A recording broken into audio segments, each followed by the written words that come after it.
Алашқа сәлем, сендермен Тамерланс. Бұл Эд Ширанның әндері арқылы ағылшын грамматикасын игеру курсы. English Grammar for Music 101 бегені деңгейі. Үшінші сабақ, бүгінгі тақырып not болымсыз сөзі. Бұл сабақ өткен сабақпен салыстырғанда жеңілірек болады. Not болымсыз сөзі емес дегенді білдіреді. Осы сабақтың жалғыз және ең маңызды фишкасы not сөзі етістіктен кейін қойылады. Өткен сабақтың мысалын алайық. Эд Ширанның Beautiful People әні. We are not beautiful.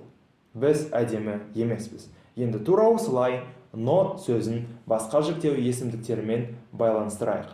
Мен әдемі емеспін. I am not beautiful. Сен әдемі емессің. You are not beautiful. Ол әдемі емес.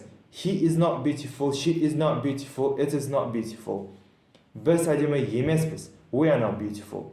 Сендер әдемі емессіңдер, немесе сіздер әдемі емессіздер. You are not beautiful. Олар әдемі емес. They are not beautiful. Осымен болды. Осы видеода Эд Ширанның Beautiful People әні қолданылған болатын. Келесі сабаққа көшпес бұрын, осы сабақта талданған материалды бекіту мақсатында мен сендерге ұйықтар алдында барлығын қайталауға кеңес беремін. Көріскенше.